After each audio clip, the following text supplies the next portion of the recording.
神所亲爱的众子民，让我们一起宣告第3个五旬节的意义，以及诗篇91篇。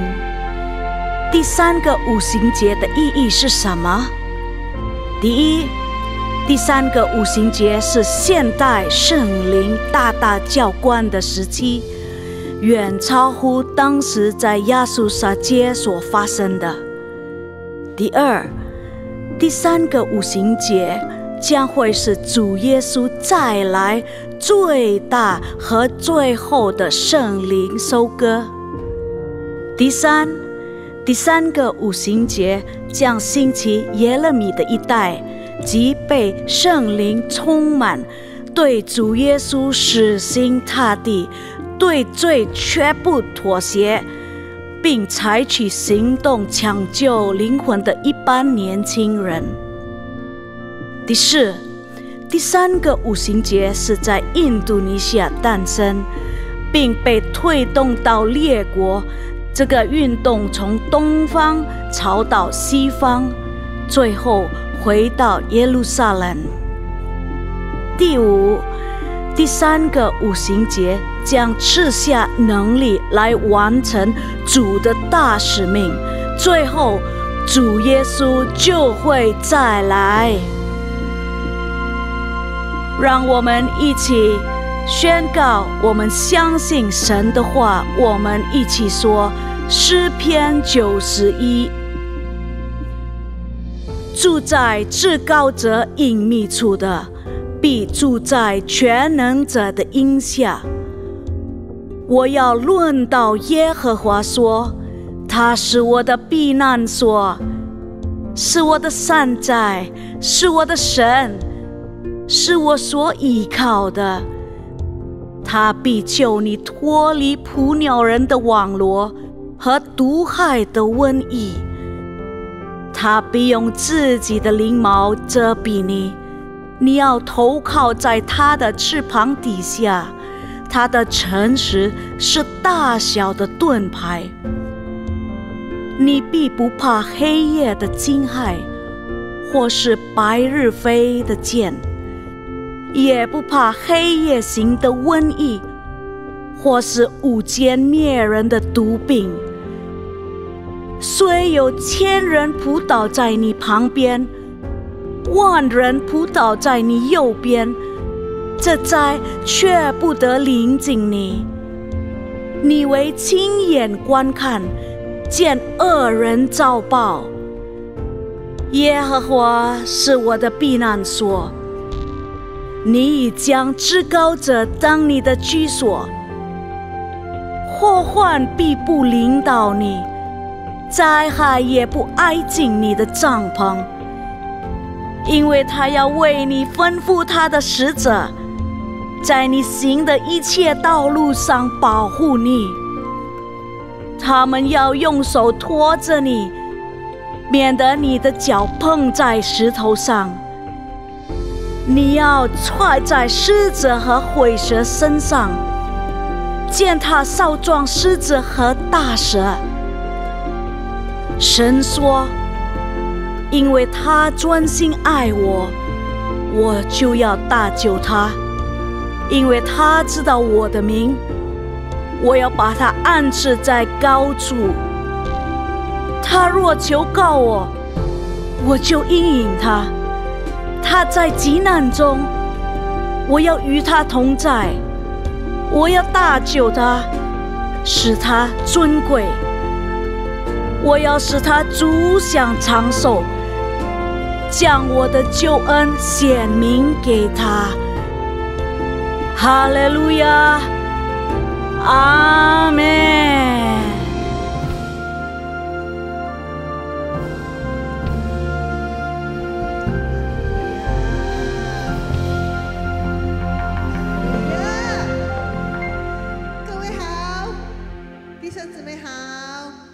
我们要来到神的面前，因为我们知道神对我们每一个人很好，感受到神对你很好的举手，给主热烈的掌声。我请各位一起站起来，我们对神说：主，感谢你，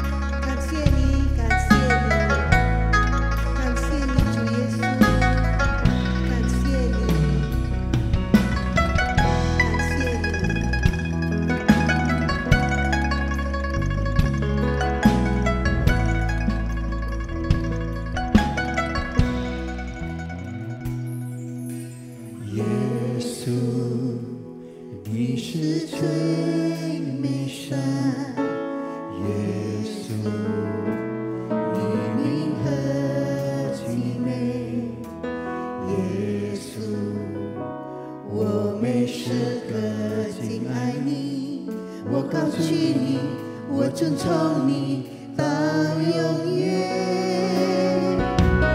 耶稣，你是真美善，耶稣，你名何其美，耶稣，我每时刻敬爱你，我高举你，我尊崇你到永远。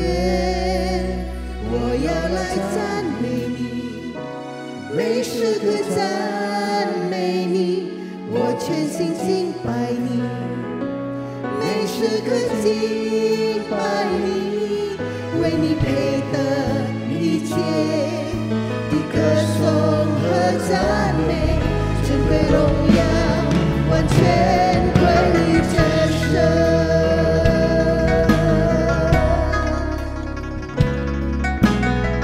我们从口中我们敬拜他说，耶稣你是真美善。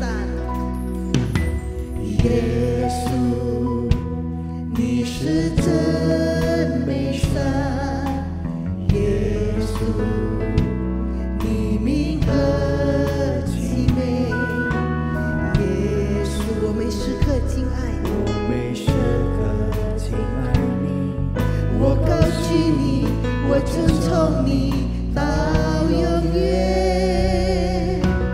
耶稣，你是真美善，耶稣，你名何其美，耶稣，我每时刻敬爱你，我高举你，我尊崇你到永远。我来要赞美你，每时刻赞美你，我全心敬拜你，每时刻敬拜你，为你配得一切的歌颂和赞美，尊贵荣耀完全归于真神。我要来赞美你，我要来赞美你，每时刻赞美你，我全心敬拜你，每时刻敬拜你，为你配得一切的歌颂和赞美，尊贵荣耀完全归于真神。一切的荣耀和最高尊崇，完全献上给你，我的主，我的王，我要尽心尽力尽力来敬拜耶稣哟，我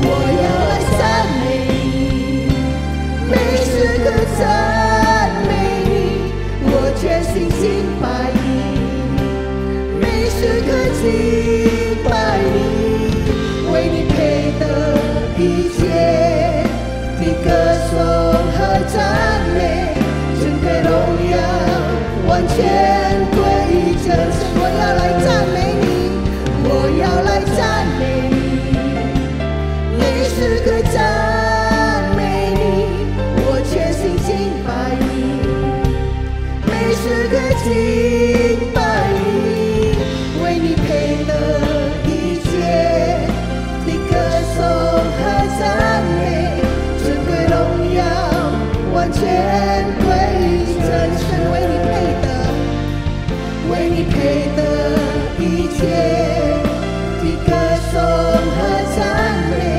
尊贵荣耀完全归于真神。为你配得一切的歌颂和赞美，尊贵荣耀完全归于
你是伟大的神，奇妙尊贵荣耀。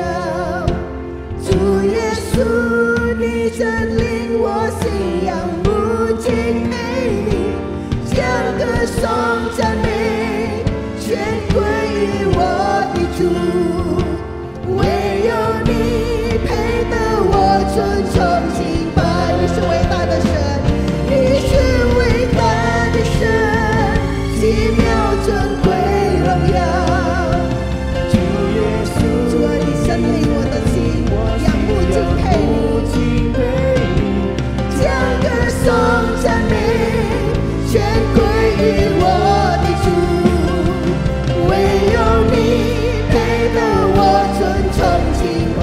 你是伟大的神，你是伟大的神，奇妙尊贵荣耀。主耶稣，你真令我信仰不敬佩你，将歌颂赞美全归于我的主，唯有你配得我尊崇敬拜。唯有你配得我尊崇敬拜。唯有你配得我尊崇敬拜。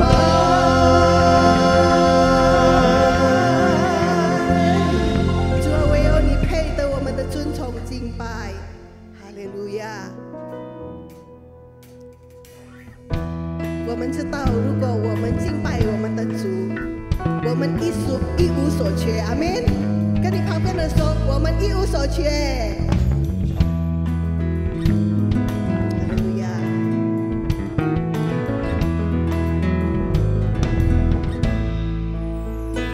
主你是卑微，尊为尊贵，是伤心流泪，尊为笑颜，患难生忍耐，忍耐生老练，老练生盼望，盼望不知羞愧就没有失望。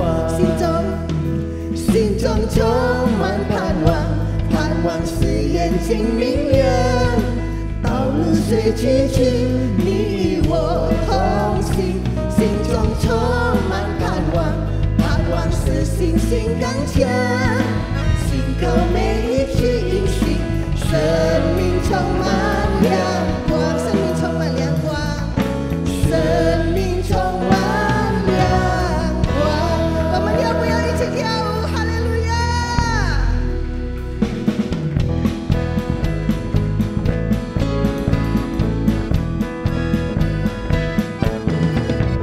主你是卑微，尊为尊贵，是伤心流泪，尊为笑颜，患难生忍耐，忍耐生老练，老练生盼望，盼望不知羞愧就没有失望。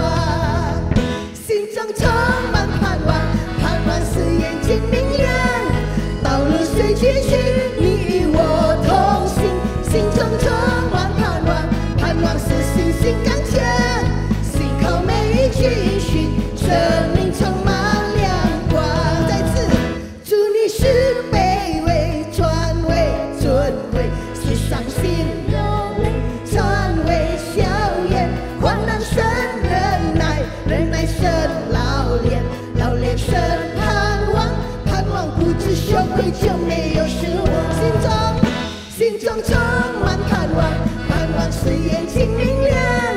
道路虽崎岖，你与我同行。心中充满盼望，盼望使信心刚强。信靠每一句应许，生命充满亮光。我们一起说，盼望，盼望使眼睛明亮。道路虽崎岖，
靠主每一字应许，我们的生命就充满亮光。阿们。我们是超乎得胜者。阿们。跟你旁边的说，你是超乎得胜者。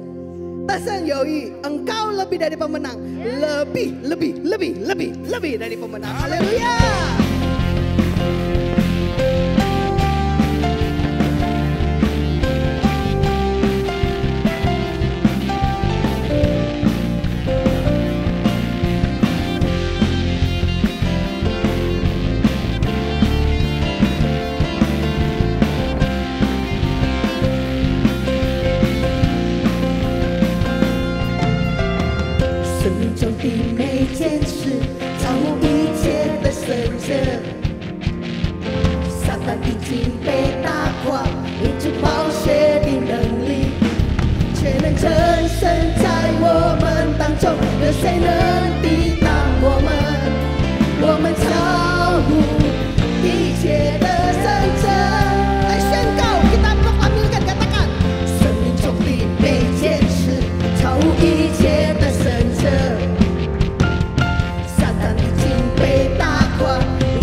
Yang menjamah melawat kami semua, para pengerja-Mu dan jemaat-Mu. Kiranya kasih mula-mulakan Tuhan senantiasa ada pada kami semua. Terima kasih Tuhan. Saat ini kami juga berdoa untuk bangsa kami Indonesia. Pencurahan Roh Kudus yang dahsyat dan penuaian jiwa-jiwa yang terbesar dan yang terakhir terjadi di bangsa kami. Indonesia bangkit dan jadi pemenang. Tuhan bawa Indonesia menjadi negara yang maju di segala bidang dan jadi berkat bagi bangsa-bangsa. Terima kasih Tuhan untuk Presiden kami Pak Jokowi dan wakilnya Pak Ma'ruf Amin beserta jajaran pemerintah pusat maupun daerah yang Tuhan pilih dan percayakan untuk memimpin bangsa kami. Tuhan terus berikan hikmat, tuntunan-Mu atas pemimpin bangsa kami untuk memutuskan kebijakan yang terbaik bagi bangsa kami Indonesia dan kesejahteraan Indonesia. Kami juga terus sepakat berdoa untuk pemilu 2024 sehingga terpilih presiden yang nasionalis, toleran, dan hidup takut akan Tuhan yang membawa Indonesia terus maju dan sejahtera. Amin. Terima kasih Tuhan. Tuhan, Kau juga memberkati gembala sidang kami Pak Niko dengan berkat hikmat, kesehatan, kekuatan, dan perlindungan atas hamba-Mu dan seluruh keluarganya berlimpah-limpah. Pakai hamba-Mu di bangsa kami dan bangsa-bangsa menjadi pembawa api Pentakosta yang ketiga sampai amanat agung Tuhan Yesus selesai. Tuhan juga memberkati Pak Dr. Yanto dan penggembalaannya di CK7. Kesehatan dan kekuatan yang Tuhan terus berikan dan seluruh keluarga besar hamba-Mu ada dalam perlindungan Tuhan. Tuhan yang menjadi perisai dalam kehidupan hamba-Mu. Dan Tuhan, kami juga berdoa untuk generasi Yeremia. Bangkitkan mereka ya Tuhan. Bangkitkan generasi Yeremia kami ya Tuhan di bangsa kami bahkan di CK7. Bangkitkan satu generasi yang taat, yang takut akan Engkau. Yang hormat sama Engkau ya Tuhan. Dan hidup kudus di dalam Engkau ya Tuhan. Dan Tuhan, Engkau yang terus memperlengkapi seluruh daripada generasi Yeremia dengan kuasa-Mu ya Tuhan, sehingga mereka siap diutus dan menangkan banyak jiwa-jiwa. Terima kasih Tuhan. Hanya di dalam nama Tuhan Yesus kami berdoa. Mari sama-sama kita katakan amin.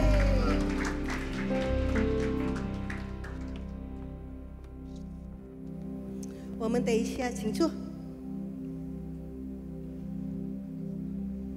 我们要预备一下奉献，请问在我们当中有没有需要奉献带的？ Ada yang perlu amplop persembahan? Kita mau kasih persembahan, 有吗？如果有的话，你可以挥挥手，我们旁边的同工可以帮助你。还有人需要奉献带吗？如果你可以的话，就可以用你的银行 APP 直接扫描在那个你的椅子前面的那个。 你就可以直接在那边奉献，已经预备好奉献的，我再一次请各位一同起立。Saya undang lagi bangkit berdiri kalau sudah siap. Lalu kita angkat persembahan kita，我们举起我们的奉献，我们一起来祷告。天父，为了你的祝福，我们感谢你。 我们把我们的奉献带给你，因为我们知道你是爱我们的主，你必定会祝福我们的健康、我们的家庭、我们的生意、我们的工作、我们的学业、我们的事业，全部都是在你的恩手中。主啊，我们要献给你，因为我们爱你。这个是奉献的时刻，我们奉献是奉主耶稣基督的名求，哈利路亚。 阿门！大家请坐。等一下回家的时候，可以放在那个信在前面的箱子。上帝祝福各位，我们听一些的报告。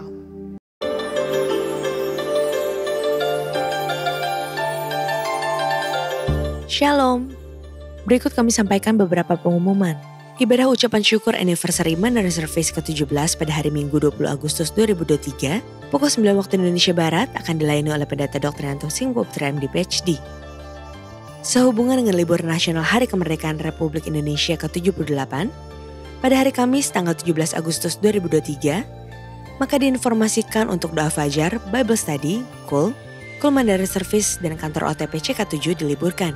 Menara doa 24 jam aktif seperti biasa.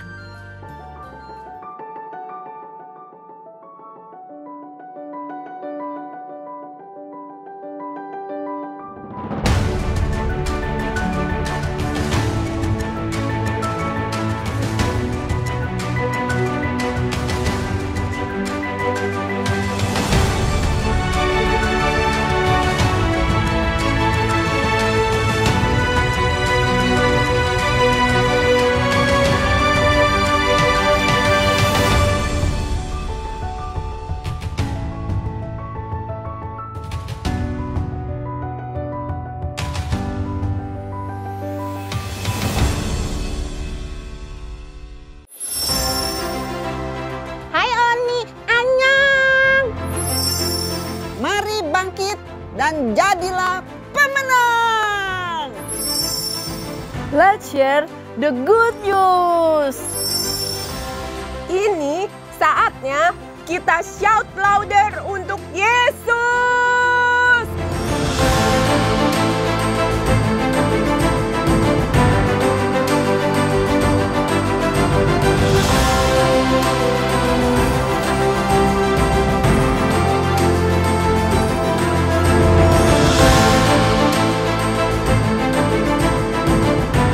Wanita punya peranan yang luar biasa di dalam pemberitaan Injil.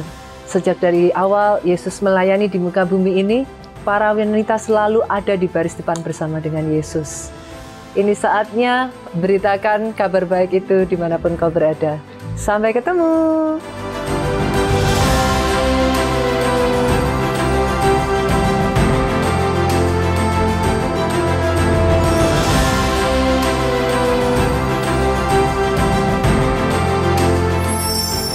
Ditunggu ya Oni. Annyeong.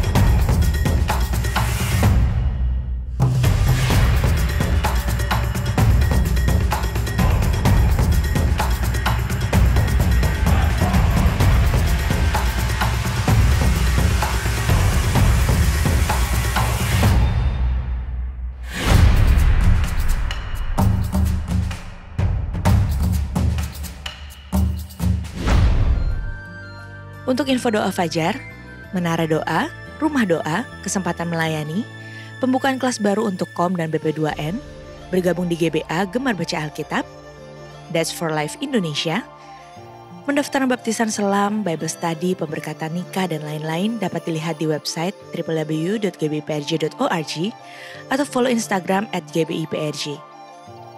Sekian pengumuman pada hari ini. Terima kasih atas perhatian Bapak Ibu sekalian. Tuhan Yesus memberkati. 预备我们的心来聆听神的话。Mari kita siapkan hati, kita mendengar suara Tuhan berbicara melalui firman-Nya kepada setiap kita.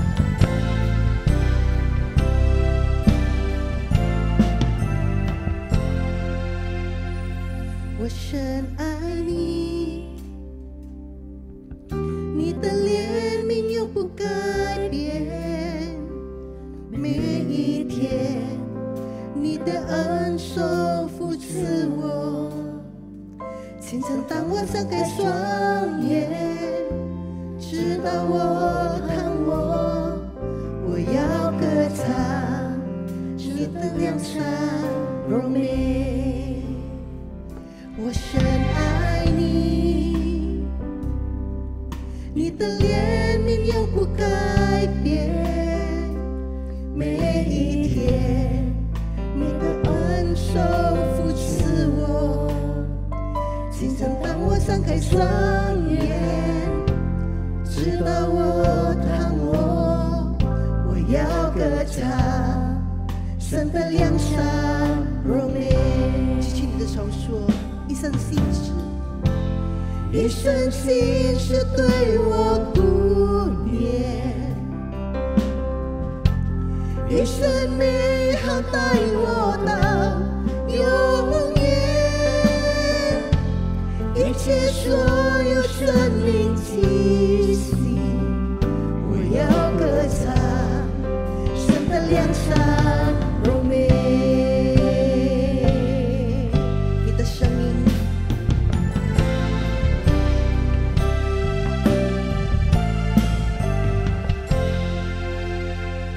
你的声音，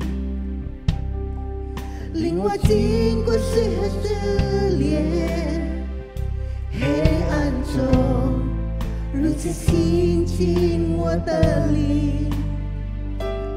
你是我的天父，你是我良友，一生活在神的良善荣美，一生信实对我，一生信实对我顾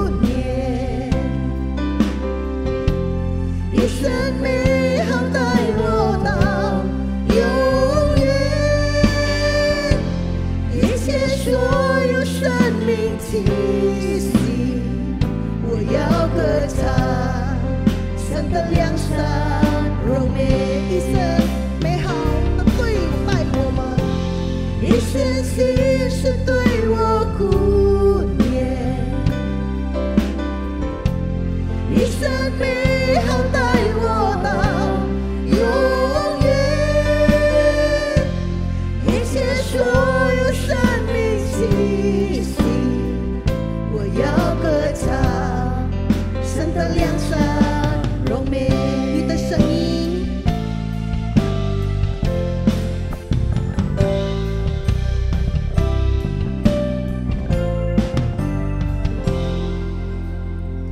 你的声音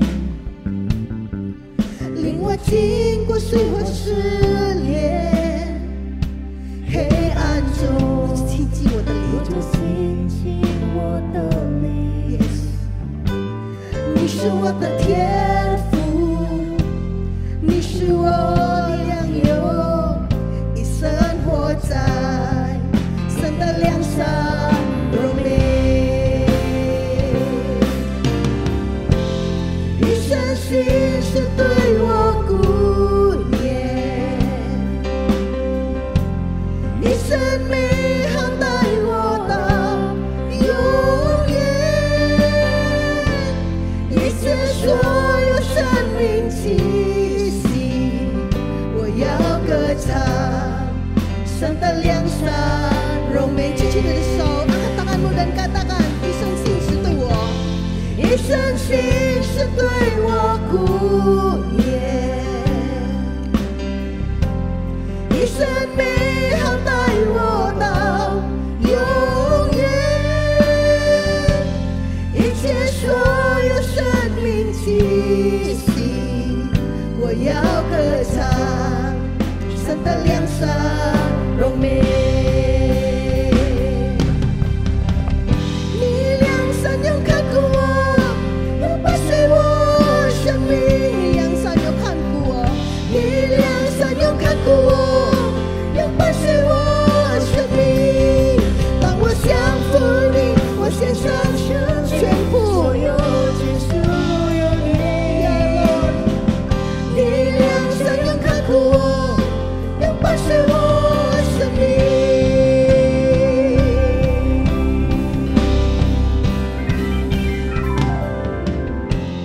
你的心是对我顾念，阿门。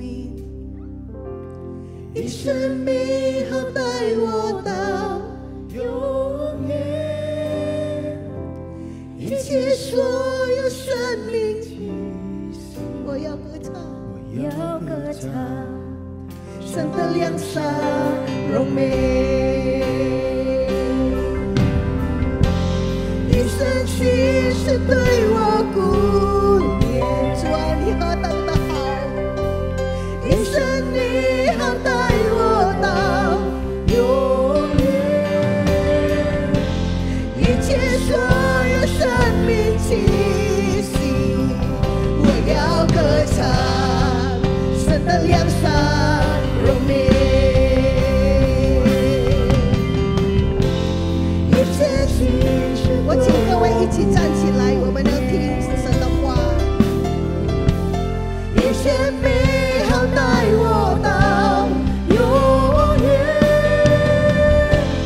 一切所有生命气息，我要歌唱神的良善柔美，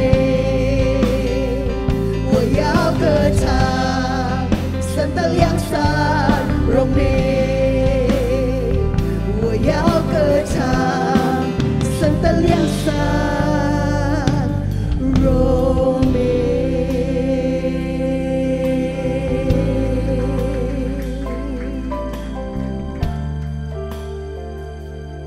Bapa, kami bersyukur atas kebaikan-Mu. 主啊，我们献上感恩。 Kami bisa beribadah pagi ini itu semua karena kemurahan 今 Tuhan. 天早上我们可以聚集在一起，完全是你的恩典。 Tuhan, kami berdoa untuk seisi keluarga kami 主啊，我们为我们的家庭祷告， agar selalu dalam keadaan sehat, 常常的在健康的状况， menikmati kebaikan Tuhan secara 来享 utuh. 受每一天主你的恩典。 Tuhan, kami mau fokus selama 40 menit ke depan 主啊，这40分钟，我们的焦点在你的话语， mendengarkan kebenaran firman-Mu. 来聆听你的真理。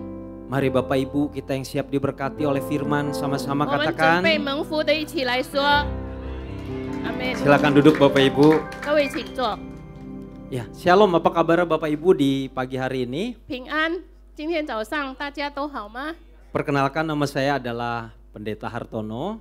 我自我介绍，我是名叫 Hartono。 Ya. Bapak Ibu, sebelum sharing firman, saya mau berbagi sedikit cerita nih. 还没有分享神的话语，我要分享一下。 Kurang lebih hari Rabu 2 minggu lalu, 2个星期之前，星期三， ada anjing yang sudah 12 tahun menemani keluarga kami, dia meninggal. 有一只狗，它已经陪伴我们12年，而且它死了。 3 hari sebelum anjing kami ini meninggal, tidak ada gejala yang terlalu berarti. 3天前还没有死的时候，它没有很特殊的这个现象。 Hanya maaf dia memang sedang muntaber, tapi kami anggap itu sebagai hal yang biasa. 不过它正在呕吐。 Lalu hari Senin kami bawa ke dokter hewan, 星期一我们就把它带到这个兽医， menginap semalam, diinfus, dan di hari Selasa 然后过了一夜，然后星期二， dokter bilang, Pak, anjingnya boleh dibawa pulang karena ginjalnya sudah rusak. 兽医说他可以把这只狗带回家，因为它的肾脏已经坏了。 Ini jenis anjing kecil, anjing Yorkshire. Mungkin yang memelihara anjing di rumah kurang lebih paham maksud saya. 呀，这一只狗是比较小只的。 Lalu kami bawa pulang dan sorenya saya dan istri bawa ke dokter hewan yang ada di Jakarta Barat. 然后呢，下午我们就把它带回家，下午我们又把它带到另外一个兽医。 Jadi selama di perjalanan saya nyetir dan istri saya menggendong anjing tersebut di pangkuannya karena sudah sangat lemah kondisinya Bapak Ibu. 半路上呢，我开车，然后我妻子就把它放在把它抱起来。 Jadi 12 tahun itu kalau secara usia manusia dikali 7 kalau dogi. Jadi sekitar 84 tahun usianya. 12年，如果说岁数是人呢，乘起是80多岁。 Lalu pada saat dibawa ke dokter hewan, dokter itu berkata bahwa Pak, kami akan berikan obat. 兽医说我们要给他药物， Ada 2 kemungkinan, akan sehat lagi, mungkin ada ekstra bonus 1 sampai 2 tahun masih bisa hidup. 有2个可能性，也许1、2年还可以活着， Atau malam ini bisa lewat. 或者呢，今天晚上就要走了。 Diberikan obat, infusnya diganti, lalu kami bawa pulang si Angel. 又改了另外的药物，然后晚上我们就把它带回家。 Maaf ya Bapak Ibu, namanya Angel. Saya nggak ada maksud kalau di sini ada Bapak Ibu yang namanya Angel. Saya namain Angel nggak ada 不好 maksud 意 apa-apa. 思哦，我一只狗是名叫 Angel 天使，对不起，如果你们当中有名叫 Angel 的。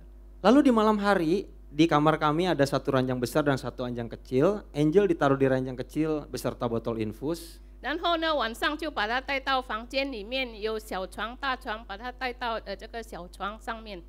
Lalu setiap 2 jam saya dan istri bangun ngelihat keadaan Angel. 每逢2个小时呢，我和妻子就起来看它的状况。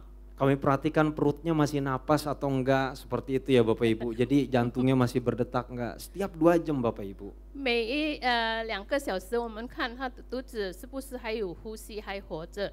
Lalu tiba-tiba jam 4:30 istri saya teriak.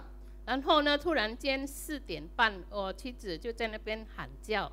Lalu dia panggil saya, Yang, Angel mati. 他就叫我，亲爱的，我们的 Angel 就死了。 Saya bangun, saya pegang perutnya, masih hangat banget Bapak Ibu, kayaknya baru itu meninggalnya. 我起来，我摸他的肚子，还是有一点温温的，也许是刚刚死的。 Mungkin ada selama 2 jam ke depan, saya pegang mayatnya Bapak Ibu di pangkuan saya, sampai jam 7-an kurang lebih, sambil terus nangis. 然后呢，到7点早上，我一直抱他，我就也是在那边很伤心的哭了。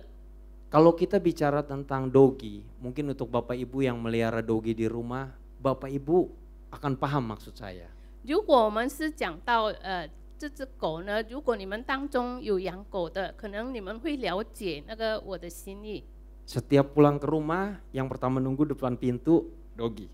我每一天回家呢，第一次在这个房屋前面等我的就是狗。 Kalau kita bangun pagi, mungkin mau doa fajar, yang pertama ngejelatin, Dogi. 我们要晨祷，第一次叫我们起来的也是狗。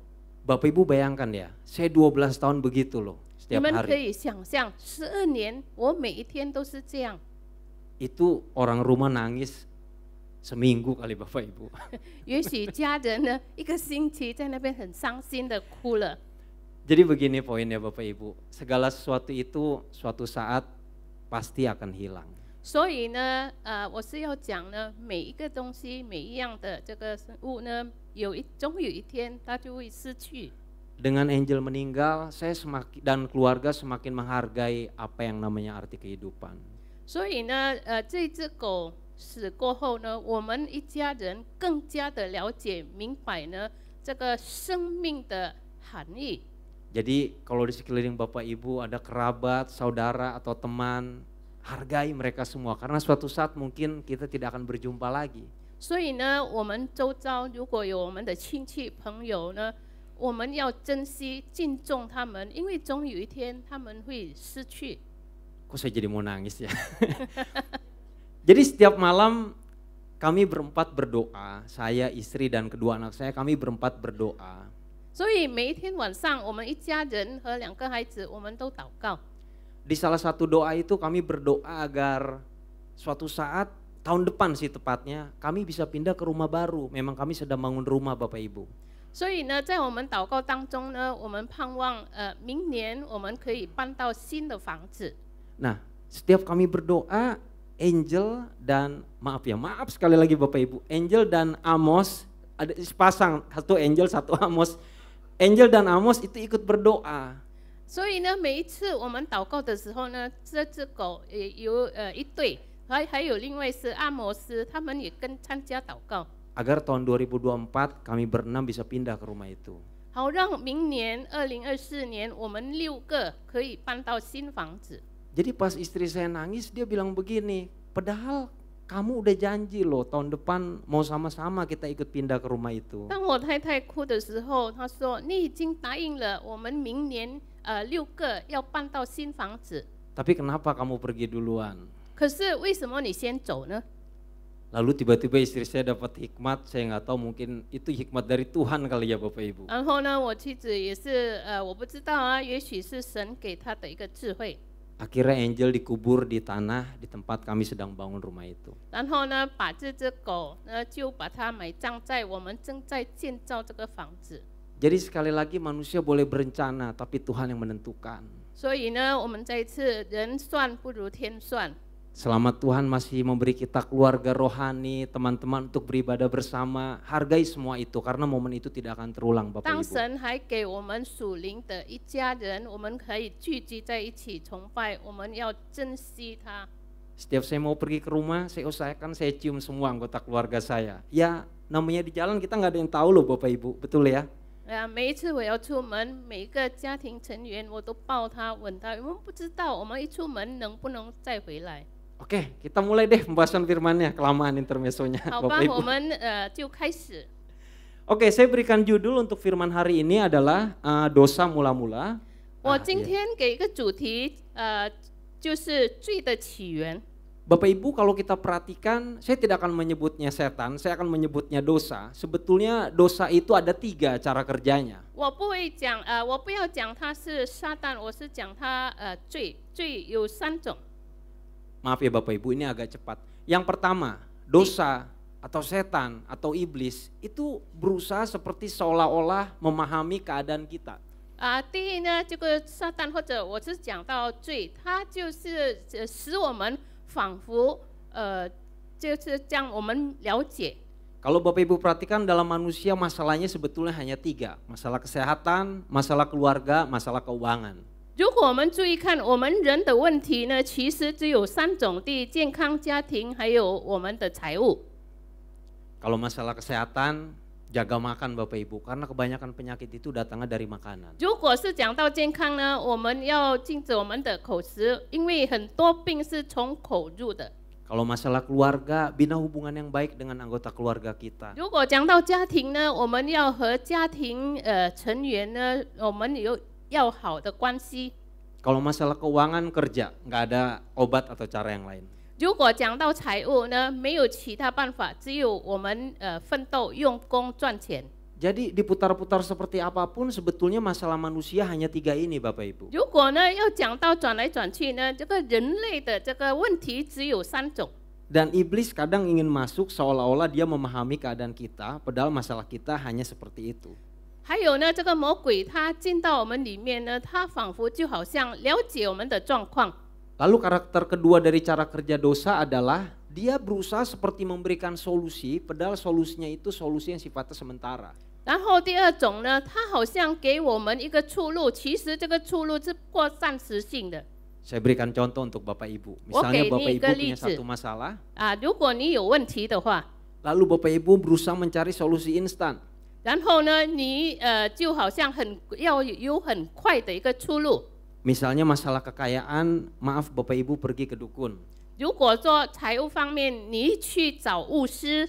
Lalu masalah rumah tangga, Bapak Ibu mencari pasangan lain di luar pernikahan. 讲到家庭呢，你在婚姻里面，你去找其他的配偶。 Lalu lagi banyak pikiran, mungkin pergi ke klub malam untuk minum alkohol. 你很多思想，也许你到晚上到酒吧去。 Solusi-solusi seperti itu hanya semu sifatnya dan hanya sesaat. 这样的出路只不过是暂时性、一瞬间的。 Dan kelak pada saat Bapak Ibu selesai mencari solusi instan itu, yang ada adalah masalah lainnya yang timbul. 然后呢，如果你从这些出路有了答案呢，然后又出现了另外的这个问题。 Dan semua solusi instan itu memiliki harga yang harus dibayar oleh Bapak Ibu. 这一些暂时性的出路只不过有，但是你要付出代价。 Jadi pada saat ada masalah, cari Tuhan. Amin. 如果当有问题的时候、难处的时候，我们寻找神。 Karena hanya Tuhan yang bisa memberikan jalan keluar untuk semua permasalahan kita. 因为 Amin, 唯有 Bapak Ibu. 神才可以给我们出路。 Cara kerja dosa yang ketiga adalah 第三种这个罪的运作， dia membuat kita jadi mempertanyakan kebenaran. 它使我们来对这个真理有一个疑问。 Yang benar jadi salah, yang salah jadi seolah-olah benar Bapak Ibu. 对的就好像错，错的就好像仿佛是对的。 Saat ini sedang sangat marak LGBTQ, orang mempertanyakan jenis kelaminnya.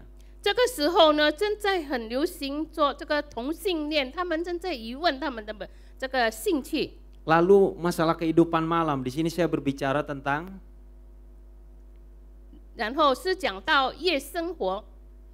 Bapak Ibu perhatikan kalau di daerah Serpong, saya tinggal di daerah Serpong. 我住在 Serpong， 如果你们注意看这个 Serpong， membuka tempat ibadah lebih sulit dibandingkan membuka klub malam. 你们要开一个聚会的一个地方呢，难过比较你们要开这个夜总会。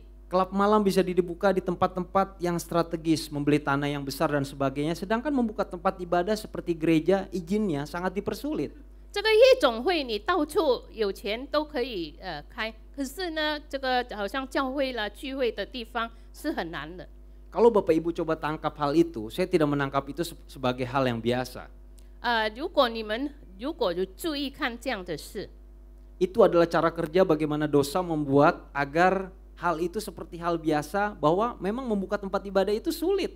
这个好像罪的运作，就好像你要开一个聚会的地方是很难的。 Sedangkan membuka tempat-tempat seperti prostitusi atau klub malam tidak ada masalah. Bukankah itu cara kerja dosa membuat kita mempertanyakan kebenaran? 可是呢，如果你要开做这个夜总会呢，就是很难。那不是我们来对一个真理有一个疑问吗？ Sekarang kita balik ke firman ya Bapak Ibu. 我们来看神的话。 Kita buka di kitab Kejadian 1 ayat 26 sampai 28, mungkin bisa ditampilkan di multimedia. 呀 dan saya 我 akan 们从 bacakan. 创世纪第1章26到28节。 Kejadian 1 26 sampai 28 dikatakan demikian. Berfirmanlah Allah, baiklah kita menjadikan manusia menurut gambar dan rupa kita, supaya mereka berkuasa atas ikan di laut dan burung di udara, dan atas ternak dan atas seluruh bumi dan atas segala binatang melata yang merayap di bumi. Maka Allah menciptakan manusia itu menurut gambarnya, Menurut gambar Allah diciptakannya dia laki-laki dan perempuan, diciptakannya mereka. Allah memberkati mereka, lalu Allah berfirman kepada mereka, beranak cuculah dan bertambah banyak, penuhilah bumi dan taklukkanlah itu. Berkuasalah atas ikan di laut, burung di udara, dan atas segala binatang yang merayap di bumi. 神说：“我们要照着我们的形象，按着我们的样式造人，使他们管理海里的鱼、空中的鸟、地上的牲畜和全地，并地上所爬的一切昆虫。神就照着自己的形象造人，乃是照着他的形象造男造女。神就赐给他们，又对他们说：要生养众多，遍满地面，治理这地。” 也要管理海里的鱼、空中的鸟和地上各样行动的活物。阿门。 Lalu di Kejadian 2 ayat 15 sampai 18. 然后创世纪2章15到16节 dikatakan demikian, Tuhan Allah mengambil manusia itu dan menempatkannya di dalam Taman Eden untuk mengusahakan dan memelihara taman itu. Lalu Tuhan Allah memberi perintah ini kepada manusia, semua pohon dalam taman ini boleh kau makan buahnya dengan bebas. Tetapi pohon pengetahuan tentang yang baik dan yang jahat itu jangan kau makan buahnya. Sebab pada hari memakannya pastilah engkau mati. Lalu Tuhan Allah berfirman, tidak baik kalau manusia itu seorang diri saja, aku akan menjadikan penolong baginya yang sepadan dengan dia. 12章从15节，耶和华将那人安置在伊甸园，使他修理看守。耶和华吩咐他说：园中各样树上的果子你可以随意吃，只是分别善恶树上的果子你不可以吃，因为你吃的日子必定死。耶和华神说：那人独居不好，我要为他造一个配偶帮助他。 Bapak Ibu, ada 3 hal yang saya mau bahas dari firman ini. Yang pertama adalah dominion. 从这三件事，我要分享3件事。第一就是管理。 Di Kejadian 1 ayat 6 dikatakan dengan jelas, berfirmanlah Allah supaya mereka berkuasa atas ikan di laut, burung di udara, dan atas ternak dan atas seluruh bumi. 从创世纪1章26节，很清楚的告诉。 我们就是神要我们管理海里的鱼、空中的鸟、地上的牲畜。 Jadi dari firman ini kita ingin melihat jelas bahwa sebetulnya hakikat Tuhan menciptakan manusia adalah untuk berkuasa, untuk mengontrol. 这一段经节我们可以看，神造我们的这个人呢，就是要我们管理这个地上所有的造物。 Arah hubungannya adalah top bottom, manusia di top dan bottom itu adalah segala sesuatu yang dikuasai oleh manusia. 就是呢，这个是从上面，就是我们至高者，然后我们就要管理这里。 Tapi untuk memahami hal ini maka kita harus tahu dulu bahwa kita itu diciptakan seturut dengan gambar Tuhan. 可是首先我们必须先明白，我们被造是按照神的形象和样式。 Maaf, bisa tolong ditampilkan gambar yang 1.1 God image versus word image ke teman multimedia. Thank you. Nah, ini Bapak Ibu. Dikatakan Tuhan ingin menjadikan manusia menurut gambar dan rupa. Nah, di sini kita perhatikan bahwa image Tuhan pada saat menciptakan kita 神当初造我们的时候 adalah seturut dengan rupa Tuhan dan itu bisa dilihat dari buah roh. 这个是要按照神的形象和样式。 这要从圣灵的果子来看。 Karakter buah roh itu apa Bapak Ibu? Ada kasih, sukacita, kelemah lembutan, pengendalian diri dan sebagainya. 圣灵的果子有慈爱、恩典，还有节制等等。 Mungkin hal ini terdengar klise, tapi yang memang seperti itu Tuhan ingin kita diciptakan sesuai dengan gambarnya. 这本来神造我们，按照他的形象，他又造我们，本来是这样的意思。 Lalu karakter-karakter di luar dari hal itu seperti iri hati, menipu, dan berbagai karakter buruk lainnya itu adalah image dunia, bukan image Tuhan. 然后这圣灵的果子以外呢，就好像愤怒、我们妒忌，那个是不是从神而来的观念，但是是世界来的观念。 Jadi mungkin kalau Bapak Ibu bertanya, Pak, kenapa sampai sekarang hidup saya masih belum ada terobosan? 可是如果你问我，牧师，为什么？ 到现在我的生命好像没有突破。 Mungkin kita harus bertanya apakah karakter kita sudah seturut dengan yang Tuhan ingin. 也许我们先求问，是不是我们的品格已经按照神要我们做的呢？ Karena dunia dengan segala daya tariknya tentu ingin memikat kita agar hidup dengan dosa. 因为这个世界还有它的荣华富贵，当然它要让我们进到这个罪恶里。 Nah, yang selanjutnya 1.2 adalah masalah etika dalam bekerja. 然后呢，其他的就是我们对工作的这个位置。 Bapak Ibu, bagian ini agak sensitif, jadi tolong fokus dalam menangkap ya. 呀，我们要注意看。 Sejatinya Tuhan menciptakan pria dan wanita, yang Tuhan inginkan untuk bekerja adalah pria. 其实神造男造女，神要的做工的就是男。 Di Kejadian 2 ayat 15 dikatakan Tuhan Allah mengambil Adam atau manusia, lalu Adam ini ditempatkan di Taman Eden untuk bekerja. 创世纪2章15节，神造这个亚当呢，把他安置在这个伊甸园。 Di sini saya berbicara tentang pria yang sehat jasmani, sehat rohani, dan sanggup untuk bekerja. 这里呢，我是讲到，如果你健康、灵命健康的，然后你可以做工。 Jadi memang hakikat pria adalah bekerja, Bapak Ibu. 所以其实呢，真正要做工的就是男人。 Lalu pada saat selesai menyampaikan ini, saya terus terang saya didatangi oleh beberapa orang di waktu-waktu yang berbeda. 然后呢，我讲到这里呢，很多人就是不同的时间，就他们来找我。 Ada yang bertanya, Pak, suami saya memiliki gangguan fisik jadi nggak bisa bekerja. Gimana Pak? Kan Bapak sampainya tadi seperti itu. 人问我，他们这个我丈夫呢有一点缺点，所以呢他不能做工，那怎么办呢？ Lalu saya bilang, Bu, dinyatakan bahwa pria yang sehat jasmani, rohani, dan sanggup bekerja. 刚才我说的就是肉体外表或者灵命健康的，然后可以做工。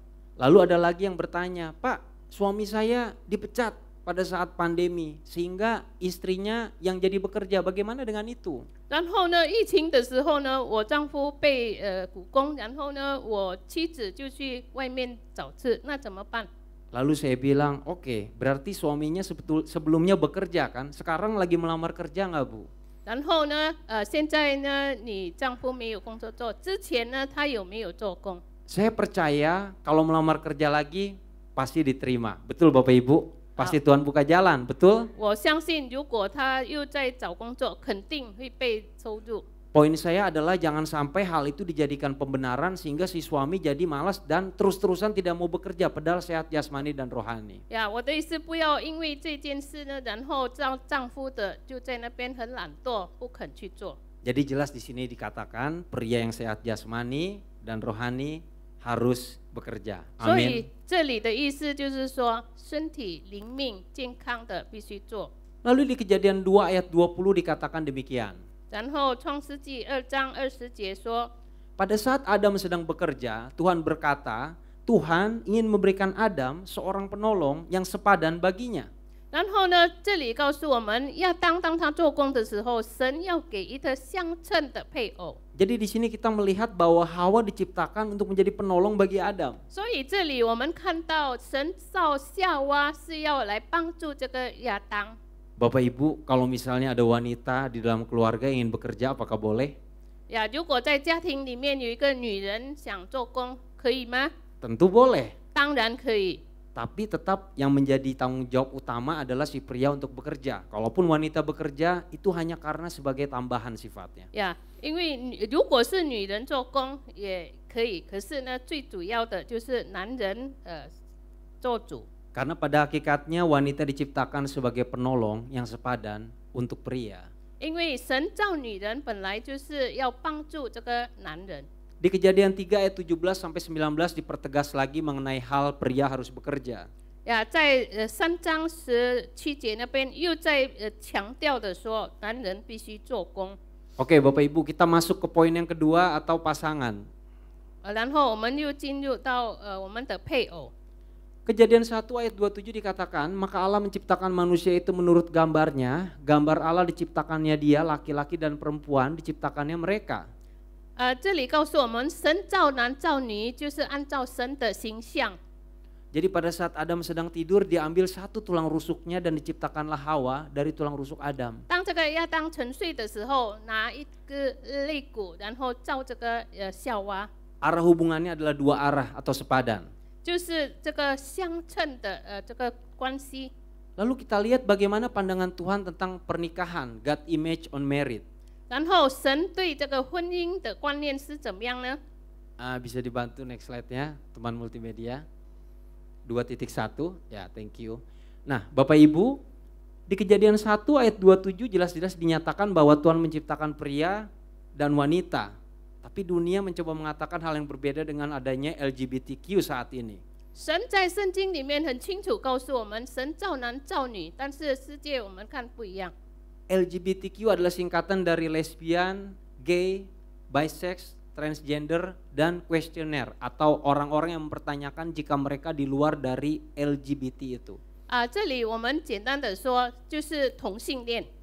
Jadi di sini kita bisa melihat bahwa dosa atau setan atau iblis atau siapapun namanya kita sering menyebut, dia mencoba mengacaukan semua hal esensi yang sudah diciptakan Tuhan dengan sangat jelas. 所以从这里我们可以看这个罪恶或者撒旦魔鬼，他很想来混乱神已经造的这个真理。 Mungkin Bapak Ibu akan berkata, Pak bagaimana dengan orang yang memang kalau diperiksa secara medis ternyata dia salah casing. 如果你们问，如果按照这个医科已经诊断是错了，怎么办呢？ Dalam artian secara medis ternyata pria diciptakan di wujud wanita dan sebaliknya. 就是说，按照这个医学，就是说，如果男人是好像女人， Hal itu memang ada tapi persentasenya sangat kecil Bapak Ibu.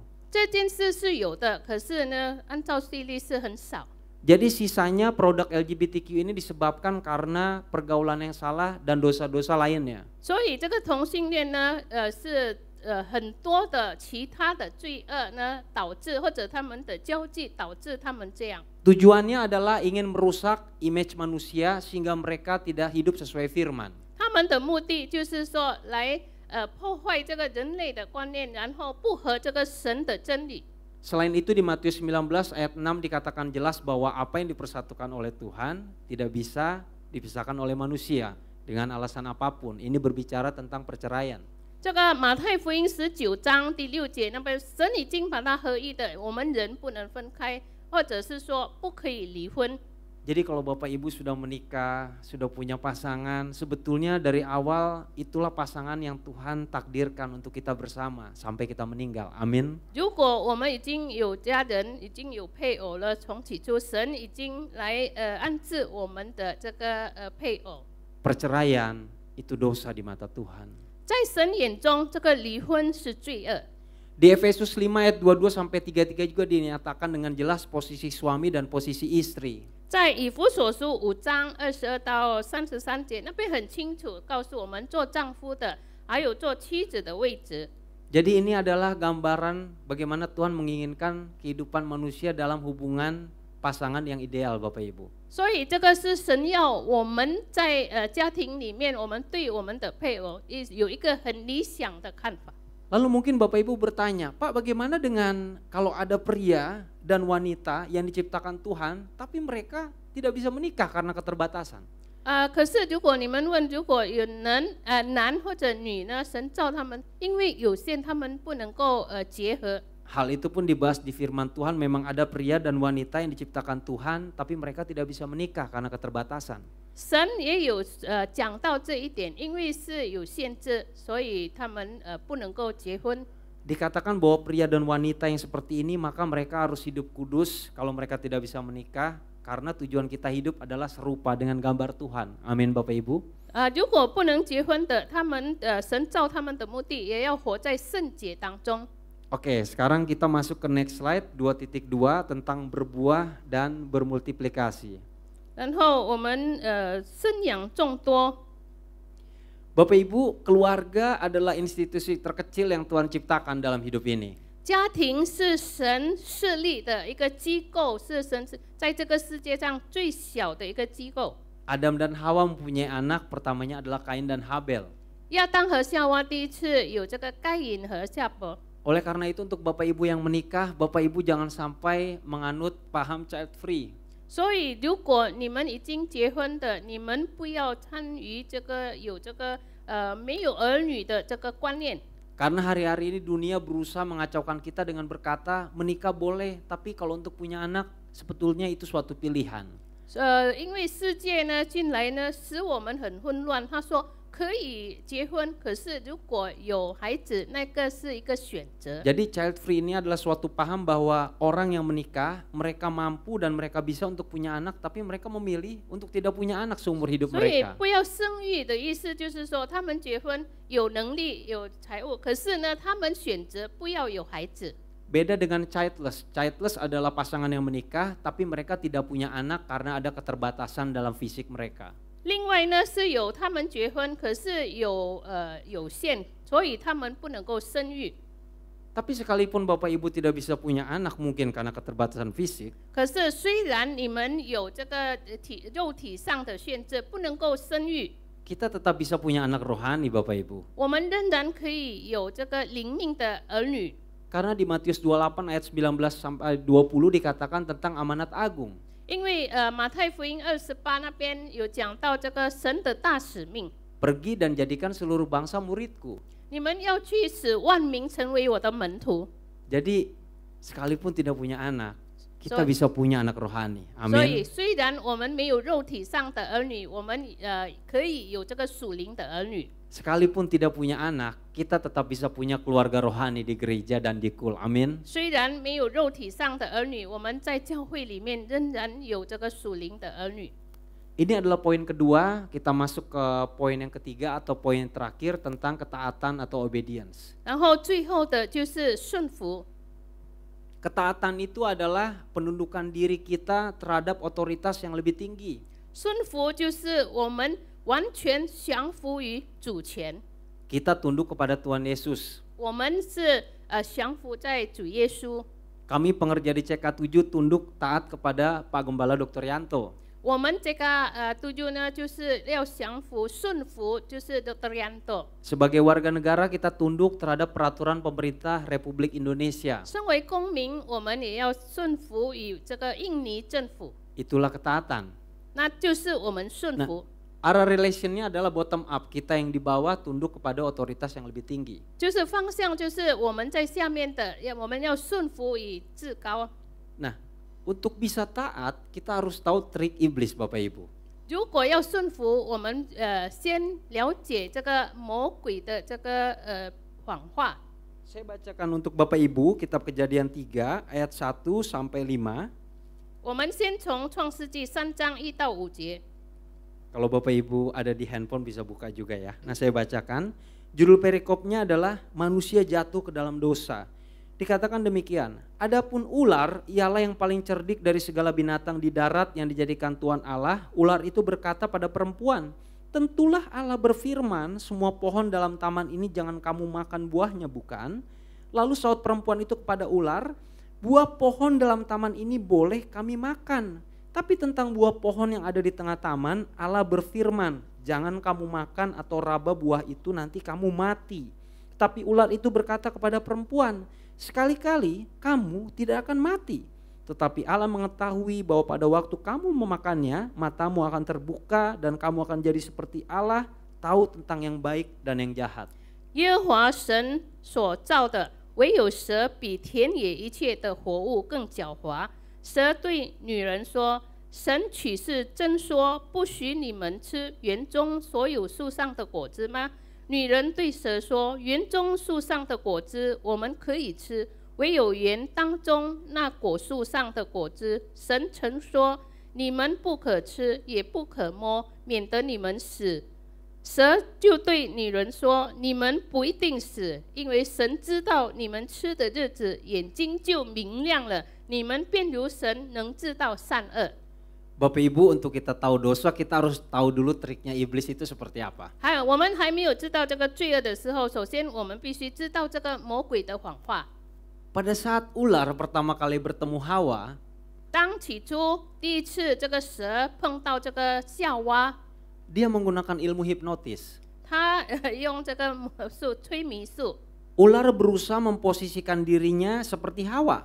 这个蛇就好像变成夏娃一样， dengan seolah-olah paham peraturan yang Tuhan berikan kepada Hawa. 就好像仿佛他了解神所给的这个规制。 Ular berkata kepada Hawa, bukankah Tuhan sudah berfirman, 这个蛇就对女人说：“神岂不是说吗？ semua buah di dalam taman ini tidak boleh kamu makan. 这个园中所有的果子你不可以吃。” Jadi pada saat kita bertemu dengan dosa, dia seolah-olah membuat diri sama dengan kita posisinya, seolah-olah seperti mengerti kita. 所以呢，这个罪恶呢，就好像仿佛他好像是在我们这一方面了解我们。 Setelah itu Hawa menjawab, bukan seperti itu. 然后这个夏娃回答说：“不是，不是这样的。” Jadi Bapak Ibu, kalau kita mengetahui trik iblis, dia ingin membuat kita confusing atau ingin membuat kita bingung. 所以，如果我们知道这个魔鬼的谎话，他让我们在那边迷惑。 Setelah itu ular akan berusaha memberikan kita konflik atau keributan antara kita dengan Tuhan. 然后呢，他还尽量使我们跟神有冲突。 Lalu Hawa menjawab, oh bukan seperti itu, tapi Tuhan berfirman hanya buah di tengah taman yang tidak boleh kami makan. 然后这个夏娃回答说：“哦，不是这样，神只不过说园中间的那个果子不可以吃。” Lalu ular masuk lagi ngomong, oh iya betul, memang buah di tengah taman itu tidak boleh dimakan. 然后这个蛇又说：“哦，本来是对的，这个园中间的果子不可以吃。” Karena kalau dimakan, kamu akan jadi seperti Tuhan, tahu tentang yang baik dan buruk. 因为如果你一吃，你就好像神，眼睛明亮，你知道善恶。 Itu menimbulkan pemberontakan karena selanjutnya Hawa mengambil buah itu dan memberikan kepada Adam untuk 然 dimakan. 后这句话引起叛逆，这个夏娃就开始想要摘这个果子来吃。 Sehingga selanjutnya Adam dan Hawa memberontak atau defiance kepada Tuhan. 然后呢，这个夏娃就开始在那边叛逆。 Bapak Ibu, kalau kita bicara tentang ketaatan, tolong dibantu 如 poin 果我们讲到 3.2. 顺服， Kita balik lagi ke Kejadian 2 ayat 15 sampai 17. 我们又看刚才创世纪2章15节， Dikatakan Tuhan Allah mengambil manusia itu dan menempatkannya dalam Taman Eden, dalam hal ini Adam, untuk mengusahakan dan memelihara taman itu. 耶和华神将那人安置在伊甸园，使他修理看守。 Jadi pertama-tama kita harus mengerti dulu nih Bapak Ibu, kenapa kita diciptakan di dunia ini. 所以，首先我们必须先明白神造我们的目的。 Di ayat 16 lalu Tuhan Allah memberi perintah kepada Adam, semua pohon dalam taman ini boleh kau makan buahnya dengan bebas. 在16节那边，神吩咐他说：“园中各样树上的果子，你可以随意吃。” Bebas di sini berbicara tentang bebas, tapi ada tanggung jawab, bukan bebas semau-maunya ya Bapak Ibu. 随意自由吃，意思说你要有责任，不是说按照你的心意去做。 Tuhan menciptakan kita dengan kehendak bebas, hal itu jangan sampai menjadi seperti pedang bermata dua. 神造我们有这个自由，我们选择，可是呢，不要我们弄错。 Di Kejadian 2 ayat 17 dikatakan, tapi pohon pengetahuan tentang yang baik dan yang jahat jangan kau makan buahnya, sebab pada hari engkau memakannya pastilah engkau mati. 在17节，只是分别善恶的树上的果子，你不可以吃，因为你吃的日子必定死。 Di sini berbicara bebas, tapi tetap ada batasan. 这里讲到自由随意吃，可是仍然你要顺服。 Bisa dibantu next slide-nya? Nah, Bapak Ibu, berbicara tentang limited curiosity atau membatasi batasan, kurang lebih 2 bulan lalu ada kasus yang namanya Ocean Gate Titan. 讲到这里有限制呢，差不多2个月以前有一件事，就是地丹这个潜艇。 Dari 5 orang yang hendak terjun untuk melihat reruntuhan kapal Titanic, 从这个5个人要潜入这个水里面，要看这个地丹这个豪华客厅。 kelima-limanya akhirnya meninggal sebelum sampai di tempat tujuan. 然后他们还没有到目的地的时候，这5个人都已经上升。 Ada 1 orang yang menarik dari kelima orang ini Bapak Ibu. 从5个人有一个人很有趣的， Kalau Bapak Ibu perhatikan ada 1 orang yang berada di pesawat yang pilot, orang ini pilot. 呀，我们注意看他是飞行员， Orang ini namanya adalah Hamish Harding, dia adalah orang Inggris. 他是英国人。Dia adalah orang kaya dan dia adalah orang yang sangat suka dengan adrenalin. 呀，他是很有钱的，他是很想这个人很对这个有兴趣的人。 Dia sangat suka untuk mencari hal-hal yang bahaya dan memecahkan beberapa rekor Guinness World of Record. 他很想找到，他喜欢找那些很有危险性的事，还有呢，他很想在这个世界纪录那边有突破。 Sebetulnya kalau bicara tentang menyelam ke dasar Titanic bagi seorang Hamish Harding bukan terlalu bahaya-bahaya banget Bapak Ibu. 其实对这个飞行员来说，如果要潜入水里面去找这件事呢，其实不是一个非常危险的事。 Tapi perhatikan satu hal ya Bapak Ibu. 可是我们注意看一件事， Kalau dalam hidup ini kita suka dengan ingin mencari tahu segala sesuatu padahal hal itu menyerempet bahaya atau dosa. 可是如果在我们生命中如果有危险性的事呢， Maaf, suatu saat kita bisa kena batunya. 很抱歉，总有一天我们会对我们没有益处。 Kalau Bapak Ibu saat ini sudah bahagia, ada pasangan hidup, ada anak, keluarga lengkap. 如果我们现在已经很幸福，有一个家庭，有孩子、妻子、丈夫，有孙子的话， Batasi keingintahuan Bapak Ibu. 那么呢，我们对我们的好奇心要有一个限制。 Jaga hal-hal baik yang sudah Tuhan percayakan. 神已经看重我们、信任我们的事，我们要保守。 Next slide bisa dibantu. Jadi kalau kita berbicara tentang pohon kebaikan dan keburukan, itu berbicara bagaimana kita taat kepada Tuhan. 如果讲到分别善恶的事呢，讲到神对我们的美善。 Saat ini sudah tidak ada lagi pohon kebaikan dan keburukan dalam hidup kita sehari-hari. 现在呢，在我们每一天的生活已经没有这个分别善恶的果树。 Tapi Tuhan pakai firman-Nya agar kita tahu panduan untuk hidup taat dan benar di dalam 可 Tuhan. 是神借着他的真理来让我们有一个指南。 Saya tutup dengan satu quotes ini, next slide-nya, slide terakhir Bapak Ibu. 呀，我要结束今天的信息。 Untuk teman-teman PPW bisa maju ke depan sambil mau kita tutup dengan doa. Saya tutup dengan satu quotes ini ya Bapak Ibu. 我用今天的信息来结束。 Tuhan menciptakan kita sesuai gambarnya, jangan ada toleransi terhadap dosa karena Tuhan menciptakan kita baik adanya. Temukan pasangan yang sepadan dalam hidup ini dan bentuklah keluarga sesuai dengan ketaatan terhadap Tuhan. 神造我们是按照他的形象和样式造的，所以呢，我们不可向罪妥协。因神造我们大家是好的，在顺服神的心态，我们寻找相称的配偶。 Mari Bapak Ibu saya undang kita untuk bangkit berdiri, pejamkan mata. 我们大家站立起来，然后我们闭目。 Sambil musik mengalir lembut.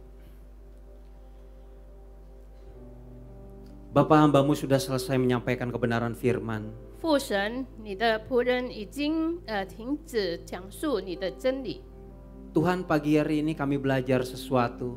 主啊，今天早上我们学习到一件功课。 Bahwa hidup ini hanya singkat ya Tuhan. 主啊，我们的生命只不过很短暂。 Bahkan kalau boleh kami berkata kami hanya numpang lewat di dunia ini. 如果我们可以说，我们是聚集在这个世界上。 Oleh karena itu di waktu yang singkat ini biar kami mengerti firman-Mu Tuhan. 因此，在这个短暂的日子，让我们可以明白清楚你的话语， Biar kami hidup sesuai dengan firman-Mu. 让我们活着可以合乎你的真理。 Kami para pria ingin bekerja dengan rajin. 我们做男人的，我们要殷勤做工； Kami para istri ingin mensupport suami kami. 我们做妻子的，我们要扶持我们的丈夫； Dan kami anak-anak ingin taat kepada orang tua karena mereka adalah wakil Tuhan di dunia ini. 我们做儿女的，我们要顺服父母亲，因为他们是至高者上帝的闪下。 Aku berdoa ya Tuhan untuk kami semua. 主啊，我们为我们大家祷告， Agar kami membatasi keingintahuan kami. 让我们对我们的好奇心有限制。 Kami tidak tertarik dengan dosa apapun yang ada di luar sana ya Tuhan. 主啊，在外面的罪恶，我们都没有兴趣。 Kami hanya ingin menjaga keluarga kami. 我们只不过很想保守维持我们的家庭， Hidup sesuai dengan firman Tuhan. 合福按照你的话语来活。 Terima kasih ya Tuhan. 主啊，我们谢谢你， Kiranya goodness of God, kebaikan Tuhan, 让主啊你的美善 mengiringi kami sepanjang sisa hidup 引 kami. 导我们余下的日子。 Berikan tepuk tangan yang panjang 把 untuk Tuhan 最 kita 荣耀 Yesus 的掌声 Kristus. 归给我们 Haleluya. 的主耶稣。哈利。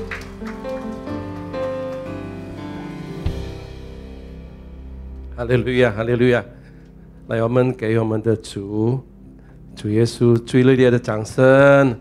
哈利路亚，哈利路亚，哈利路亚！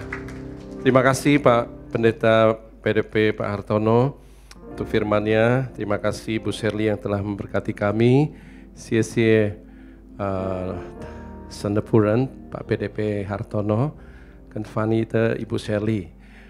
来，弟兄姐妹，我们要 认识有第一次来参加今天早上的聚会吗？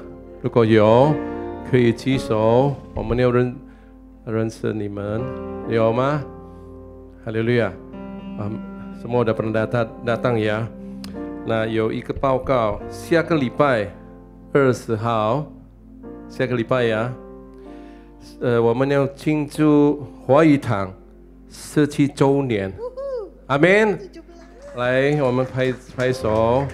Minggu depan tanggal 20 Agustus kita memperingati ulang tahun ke-17 tahunnya Gereja Mandarin Service JK7. Ayo berikan tepuk tangan buat Tuhan, 很美善，阿门。来，我们带我们亲戚、朋友、姐姐，你们的丈夫有来跟你一起 来聚会，如果没有祷告，带他们来。你的邻居，阿门。叔叔有叔叔的，有哥哥，来带他们来这个教会，被神祝福，阿门。Kita doakan mereka supaya mereka diberkati oleh firman Tuhan。我们一起来这里敬拜、赞美我们的神，他 Yesus爱我们每一位，阿门。Mari kita berdoa sebelum kita pulang menerima berkat daripada Tuhan. Kita berdoa untuk hamba Tuhan yang telah memberkati kita, Pak Pendeta Hartono. 来，我们举手，我们祷告神的仆人。阿爸天父，我们感谢今天早上的机会，我们感谢你的仆人Pak PDP Hartono。 祝福他家人，他的太太，他一家人，他孩子，全部保护他们，你的宝血赐给他们。他侍奉被祝福，他的工作，他每一个做什么的成功，奉主耶稣基督的生命。感谢主耶稣，我们祷告Ibu Shirley，祝福她丈夫，她一家人。 你的宝血遮盖他一家人，他侍奉的，他丈夫工作的每一个什么做他的梦成就 terjadi dalam nama Yesus， 哈利路亚，奉耶稣基督的生命。来，我们一起站起来，我们开我们的心，我们要领受从上帝而来的祝福。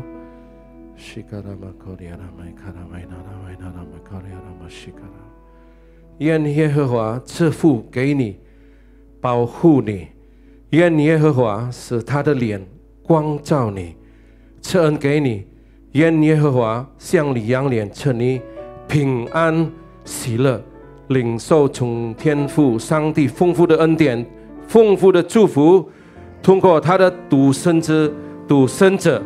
主耶稣基督与圣灵亲密的关系，从现在直到永永远远。Maranatha， 主耶稣在云中迎接我们所有人，我们所有人相信着，都欢呼。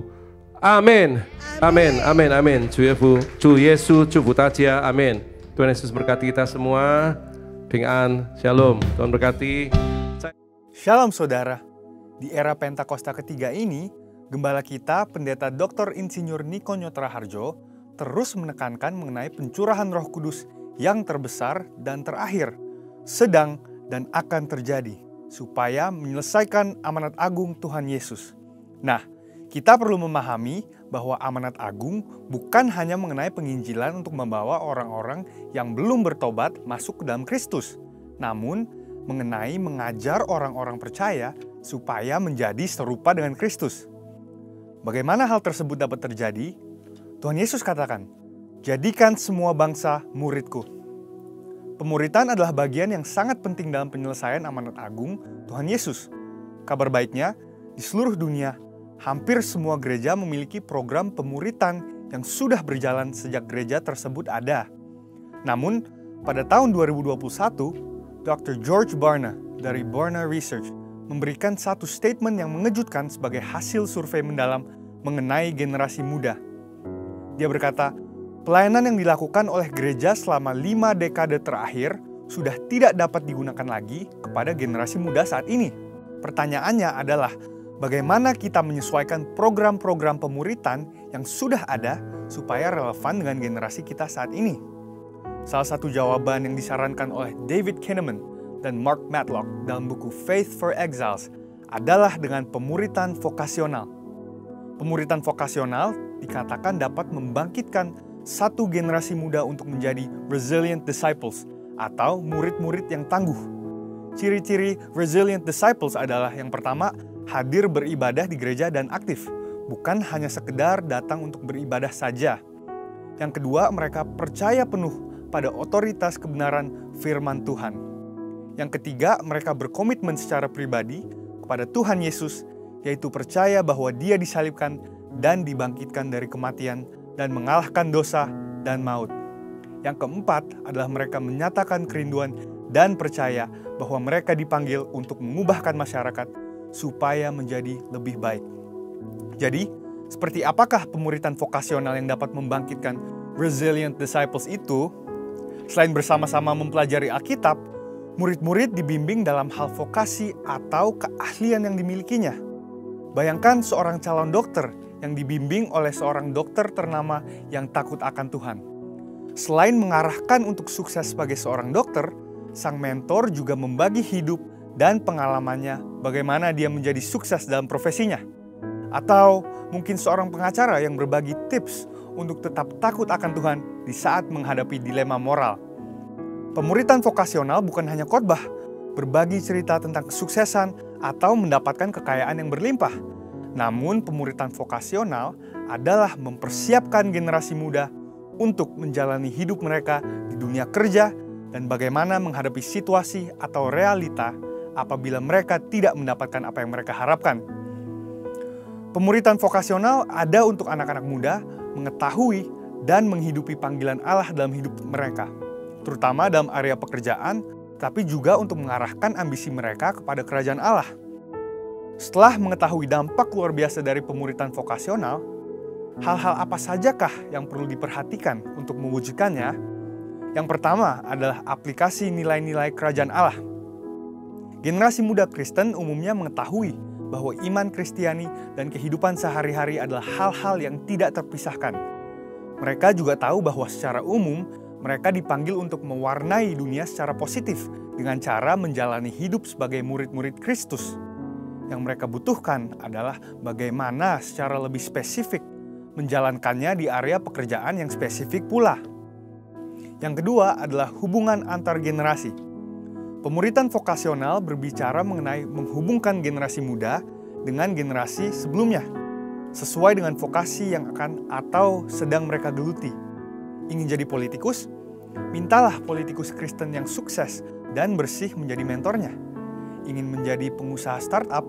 Mintalah pengusaha yang sukses membangun bisnis sendiri dan terbukti takut akan Tuhan menjadi mentornya. Mau menjadi tentara? Mintalah perwira yang hidup dalam firman menjadi mentornya. Atau mungkin terpanggil menjadi pengkhotbah. Selain masuk sekolah Alkitab, mintalah seorang pengkhotbah yang baik untuk menjadi mentornya. Poin yang ketiga adalah pemuritan vokasional membutuhkan komitmen yang serius. Pemuritan vokasional bukan ibadah raya atau kelas-kelas Alkitab, tetapi suatu kedekatan khusus antara murid dan mentor. Ini membutuhkan komitmen dan upaya yang lebih dari pihak mentor. Sang mentor membagikan bukan hanya hal-hal baik yang dia terima dan yang dilakukan dalam bidang pekerjaannya, tetapi juga dengan terbuka mengenai pengalaman buruk yang dialaminya. Mentor membagikan bagaimana ia menang atas semua hal itu. Dengan kuasa Roh Kudus di era Pentakosta ketiga ini dan melalui pemuritan vokasional, kiranya dibangkitkan generasi Yeremia yang menjadi resilient disciples. Saudara, untuk penjelasan lebih lengkapnya dari tim teologi kami, silahkan klik link yang ada di atas atau scan QR Code yang tersedia. Tuhan Yesus memberkati. Haleluya， 高举神荣耀惊喜，耶稣基督是万王之王。